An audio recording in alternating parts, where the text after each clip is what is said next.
Hey guys, welcome back to Mike Reacts, and I'm back with another Ben Shapiro video, but this time it's more of a debate rather than him either reacting to something or talking about something. And this video is called, F you, I'm talking, shouldn't lose it whilst debating Ben Shapiro. Of course, it's going to probably display the classic Ben Shapiro verbal beatdown that he does so well with the words that he uses and how he carefully thinks about everything that he's going to talk about. So before we get to this video, don't forget, if you enjoy this kind of content, you like me reacting to this kind of content, like this video, subscribe to the channel and hit the notification bell so you don't miss out on anything new. Not only that, if you want to hear my thoughts as opposed to me reacting to the thoughts of other people and in-depth thoughts on this political sort of content and my political views and views on history and how everything links together into what we have now in our society, head over to my Patreon. It's $5 per month, and look, if after the first month you don't like what I have to say or you don't think my videos are of any interest to you, it's a month-by-month subscription, so you can cancel the next month and it will only cost you $5. So head over there, link is down below in the description, and you can also check out my new channel, Mikey's American Dream. Link is down below in the description. It follows my move, or mine and my fiance's move, from day one, which is now, all the way to the day that we get our American passports in 7 years or so, because we are moving to Texas in January/February. So let's get to this video and see what Ben Shapiro has to say and how he destroys this woke student, which is obviously going to happen. Before I ask my question, so do you come from Holocaust survivors, or are you a Jewish family that didn't? So my great-great-grandparents arrived here. A lot of our extended family was killed in the Holocaust, but our immediate Your family... great-great-grandparents, but not your grandparents. Right.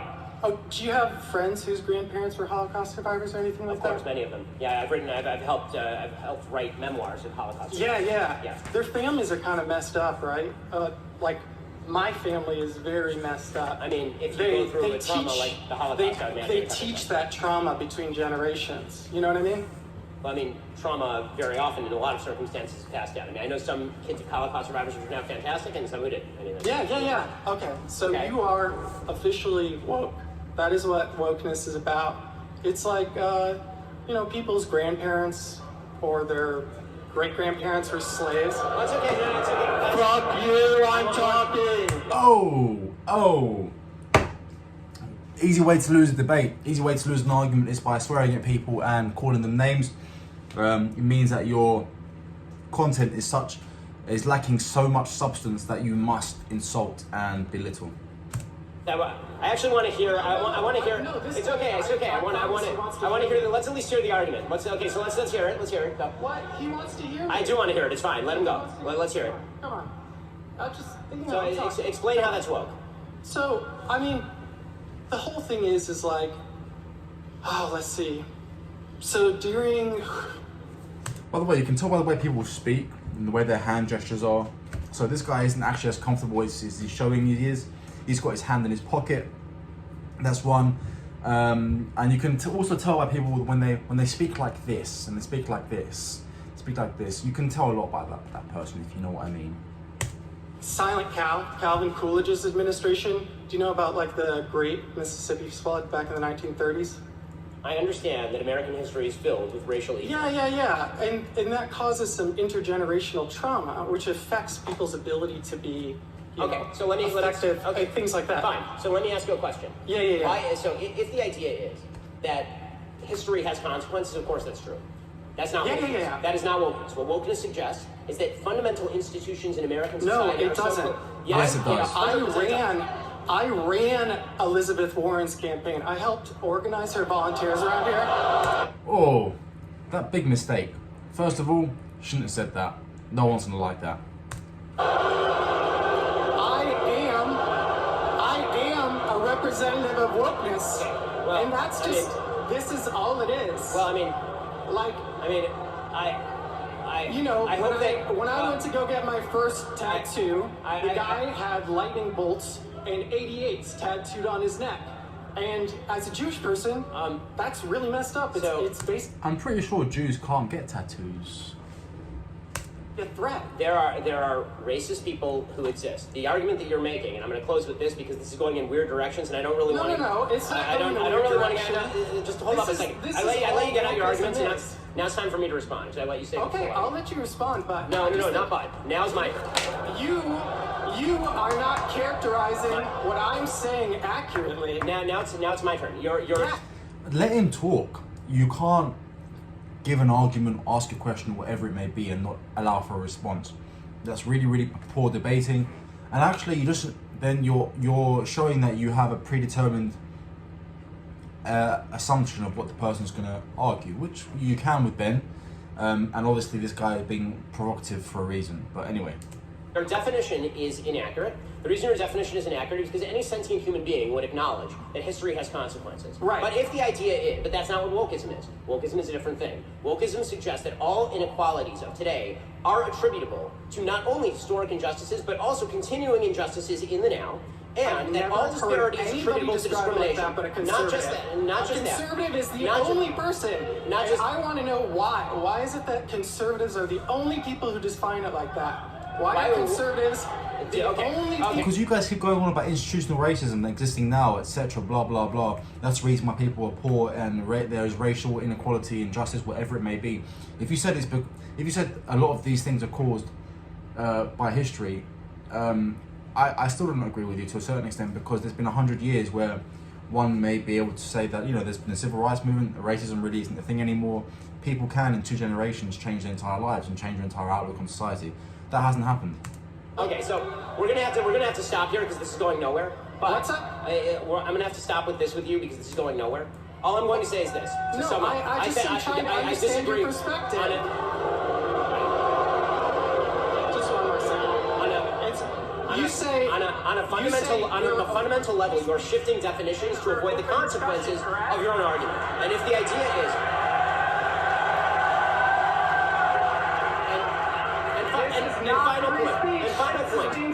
final point, if you're going to, hold on, if you are also... No, it is free speech, it's not censorship, because you don't have anything of value to bring to the conversation. This is somewhere where participation has to go around the room. It can't be one person taking up hours of someone's time for no reason, with no real dialogue, going back and forth, nothing really being discussed properly, as opposed to accusations and crap just being thrown around. So he's not being censored, he's just not really saying anything that could be censored, so there's no censorship there. Also, just final point to sum up there. I guarantee you, if you had someone who stood up there with a leftist point of view, with a lot more, with a point of view that was opposed to Ben Shapiro, but laid out a genuinely good argument, listened to Ben Shapiro's argument back, and then had a conversation about it like 2 rational adults, he wouldn't have been asked to leave, or she wouldn't have been asked to leave the same way this man was.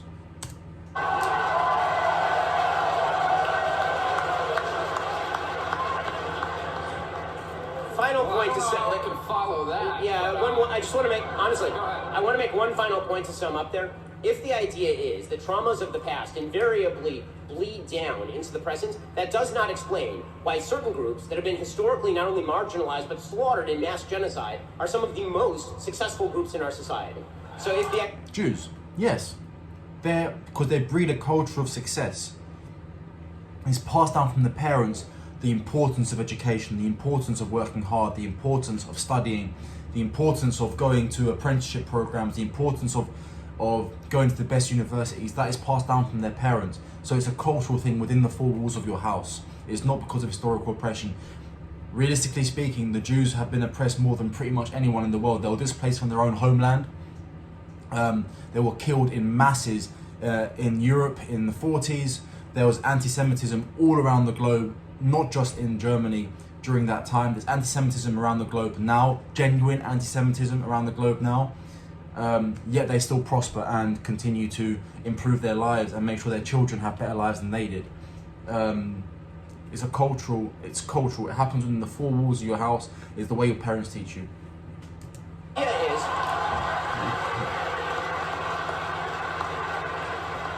if the idea is that past trauma always equals current inequality, or that my actions in, say, robbing a convenience store are attributable to bad actions that happened in Alabama in 1930, the answer to that is no. Don't rob the convenience store. The only way they are going to be able to break the chain of history is to make good decisions. What people on the left don't like to talk about is actual solutions. What they like to do is bitch about problems that existed 60 years ago and blame those for failures to solve them now. Wow. Very powerful. It's very true. And look, that guy that was asking the question really encompasses the liberal leftist university student. First of all, look at the way he presents himself. He's not well dressed. He doesn't seem to look like he takes care of himself. He looks a mess. He hasn't done his hair this morning. He doesn't have either a proper beard, nor has he trimmed it so it's nice. There is really no, there's just an in-between. It's a jumble sale of items, a jumble sale of things that say about him that he has a lack of respect for himself. And therefore, how can you take someone like that seriously? It is very visible. You can tell someone's political views by the way they dress, by the way they carry themselves, by their persona. And you know, how can you take anyone's views seriously? Oh yeah, you must listen to everyone. Yeah, you can, but like Jordan Peterson says, tidy your room before you go around reorganizing the world, which is such a valid point and such a brilliant point, and it really shows here. Ben Shapiro is totally right on that. You know, you have to break the chain somehow. My grandparents were refugees. They worked hard and gave their kids a better life than they had. My parents grew up poorer than I grew up, and they worked hard to make sure that I grew up in a far better circumstance than they did. And as a result, my kids will grow up in a house twice the size that I grew up in relative wealth compared to what my grandparents went through. And that is how you break chains. That is how you improve every single generation. It's entirely possible if this trajectory carries on, my grandkids or my great-great-grandkids might be extremely wealthy. And that should be your goal. You don't have kids just to have kids. You have kids with the idea of making sure they have absolutely everything, but also are well disciplined and are taught the value of money and the value of life and absolutely everything around them. That is very, very important. And that's what some groups do better than others. And it's unexplainable why. But yeah, that's my view. If you want to hear more of my view, check out my Patreon. Like I said, link is down below in the description. $5 per month, and you can really hear what I have to say about issues like this. But aside from that, yeah, like and subscribe to this video. Let me know what your views are on this topic down below. Or if you don't feel like you want to share it with everyone in the comment section, again, on Patreon, you can message me privately. Let me know what you think. You might want to call me names. Go ahead. Absolutely every comment, every like, every subscription helps the growth of this channel. This is a small channel, so everything that you do in terms of your the clicks of the left or the right finger, whatever it may be, no, it's normally right finger, right index, absolutely helps the channel grow. So thank you so much for your support, and don't forget to hit that subscribe button and comment down below what you think about this video or what you'd like to see me react to next. I'm always open to suggestions. I absolutely love them. So have a great day, guys, and I'll see you on the next video.